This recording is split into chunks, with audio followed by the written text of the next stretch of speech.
مرحبا يا رمضان مرحبا يا رمضان مرحبا يا. Bisa menjaga lisannya tidak menjadi sumber fitnah bagi orang lain. Subhanallah, era medsos ini Masya Allah, angelnya luar biasa untuk mengendalikan informasi. Kalau dulu orang hanya berbicara dengan lisan, sekarang berbicara dengan tangan. Al-yawma nakhtimu ala afwahihim, mulutnya sudah dikasih masker, tidak berkata-kata, tetapi yang berkata-kata adalah jari jemarinya. Dan itu lebih dahsyat, Masya Allah.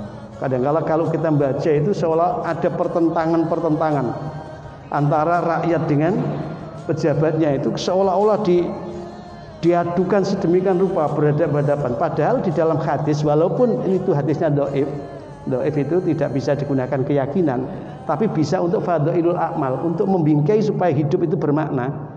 Itu disebutkan sinfani min ummati idza suluka sulukana jami'a.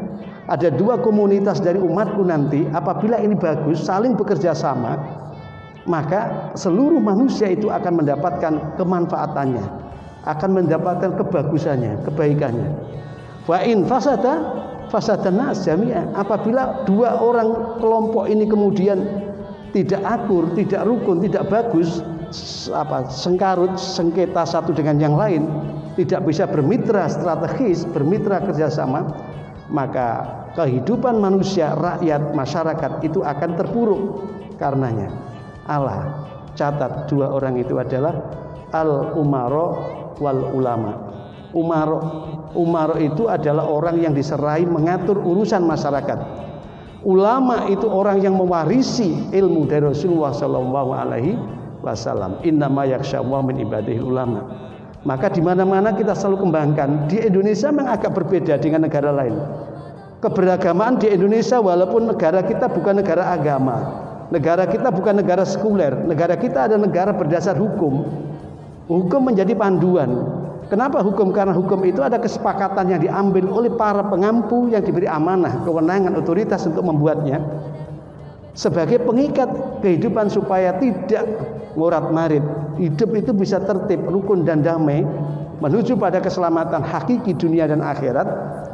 Maka walaupun negara kita bukan negara agama, yang semua diatur oleh negara kaitan dengan amal ya keagamaan, tetapi setidak-tidaknya kebebasan yang diberikan oleh negara kepada para ulama kita itu luar biasa, sehingga mereka itu punya kewenangan untuk mencerah cerdaskan, memberdayakan dan memajukan umatnya tanpa harus tadi itu menimbulkan sarah misalkan, tanpa harus menimbulkan perlawanan terhadap ketentuan hukum yang mengatur ketertiban umum. Nah, oleh karena itu ini kadang-kala terjadi dalam kehidupan masyarakat kita. Maka yang paling penting adalah bagaimana konsep dasar bermitra kerjasama tadi itu betul-betul berbingkai kebajikan dan ketakwaan. Semua yang mengarah kepada kebajikan dan ketakwaan, tidak ada kata lain kecuali atiullah wa atiur rasul wa ulil amri minkum.